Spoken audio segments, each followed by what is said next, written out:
It was a bright Friday afternoon in Austin, Texas, when 17-year-old Ethan Parker stepped out of Westlake High School, flashing his calm smile. No one could tell. Behind those clear blue eyes, a silent storm was brewing. He was the golden boy, straight-A student, varsity soccer captain, beloved by teachers and classmates alike. But 24 hours later, Ethan's lifeless body would be found in his bedroom. And all of it because of one Facebook post. Ethan lived in a cozy suburban neighborhood in Austin. His father, a former Marine, now worked in construction. His mother taught elementary school.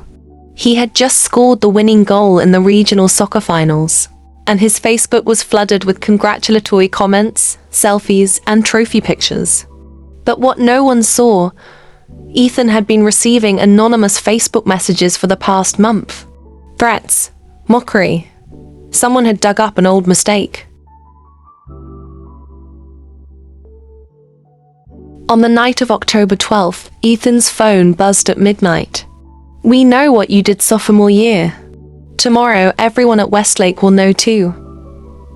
Check your Facebook wall in the morning." His chest tightened. 2 years ago, Ethan had accidentally leaked a private voice message that had humiliated his best friend, Ryan Mitchell. Ryan had left school in embarrassment, and Ethan had buried the guilt. Now, someone had unearthed it. The next morning, Ethan's nightmare unfolded. A long, detailed post appeared on his Facebook wall, public for all. Screenshots of old voice messages, twisted lies, and false accusations filled the post. By noon, over 300 students at Westlake had shared it. Comments exploded. "Fake friend," "liar," "snake." His phone buzzed endlessly. His teammates distanced themselves. His world crumbled. In under 2 hours. But who posted it? Could Ethan stop the storm? That evening, Ethan sat silently at his desk, tears falling onto his soccer jersey. He scribbled a note on a yellow notepad. "I didn't mean to hurt anyone. I'm sorry." He placed his Westlake soccer medal beside the note. And by midnight, Ethan Parker was gone. But who was responsible for this? The truth was darker than anyone imagined. After Ethan's passing, the police launched the full investigation. The twist? The Facebook post had been created by Ryan Mitchell, his former best friend, the same boy whose life had been derailed 2 years ago. Ryan, driven by resentment and heartbreak, had orchestrated the public humiliation. What happened to Ryan after the truth surfaced? Ryan was charged with cyber harassment and community service. Ethan's parents founded the Parker Foundation, dedicated to raising awareness about cyberbullying across Texas high schools. Today, Ethan's story is shared nationwide, reminding teens to think before they post. By Monday morning, news of Ethan Parker's suicide had exploded across Austin. Local news channels, social media, and school groups were flooded with headlines. Westlake High teen takes own life after Facebook scandal. Parents were outraged. Students were shaken. Outside Ethan's house, candles, flowers, and handwritten letters began piling up. His teammates left his soccer jersey on the school fence. A movement had started. Justice for Ethan trended across Texas. Within days, Westlake High School organized an emergency assembly. Students, teachers, and parents packed into the auditorium as Ethan's parents spoke bravely about their son's silent suffering. Tears flowed, heads bowed. The school announced new anti-cyberbullying rules, counseling services, and awareness workshops. For the first time, students shared their own experiences, stories of silent battles, online harassment, and depression. Ethan's tragedy had cracked open a hidden truth. Ryan Mitchell, Ethan's ex-best friend, confessed everything during police interrogation. He broke down, sobbing as he admitted that jealousy and guilt had driven him to expose Ethan. He never meant for it to end in death. Ryan was charged with cyber harassment and sentenced to 300 hours of community service, along with mandatory counseling. But the guilt would haunt him forever. Months passed.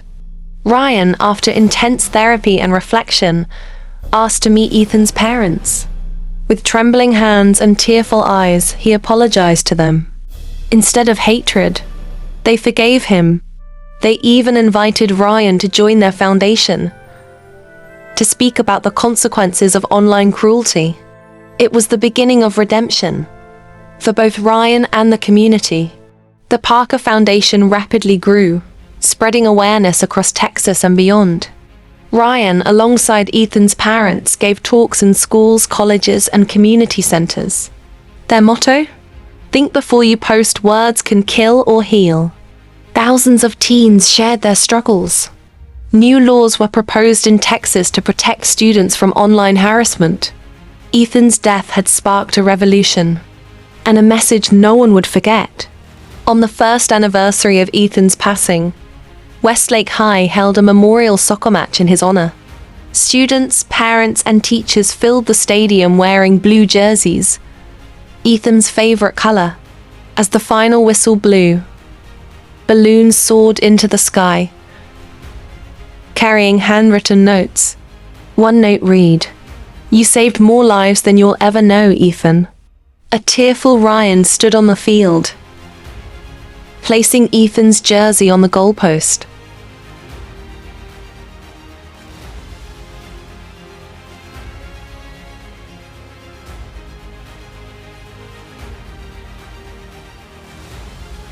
Ethan Parker's story became a national case study on cyberbullying awareness in the US. Laws were passed, schools adopted stricter digital safety programs, and teenagers across America carried one message in their hearts. Before you post, ask yourself, will this lift someone up or tear them down? Because sometimes one post is all it takes to end a life or save one. It had been exactly 12 months since Ethan Parker's memorial match. The Parker Foundation was thriving, spreading awareness across Texas schools. But in the quiet suburbs of Austin, another storm was silently building. Meet 16-year-old Olivia Carter, smart, introverted, passionate about art, and new to Westlake High School. With her sketchbooks and quiet smile, she blended into the background. But soon, Olivia would face the same darkness that Ethan once did. Olivia joined the Westlake Art Club and quickly made a small circle of friends. But one day, during a group project, she accidentally corrected the work of the school's most popular girl, Madison Blake. Madison, rich, influential, and social media queen of the school, didn't take it lightly. A whisper campaign began. First came snide comments in hallways. Then fake rumors spread online. Anonymous accounts started posting edited images of Olivia, humiliating, cruel, and false. On October 15th, a fake Instagram page named Olivia the Faker appeared. Doctored photos, lies, and embarrassing false stories flooded the page.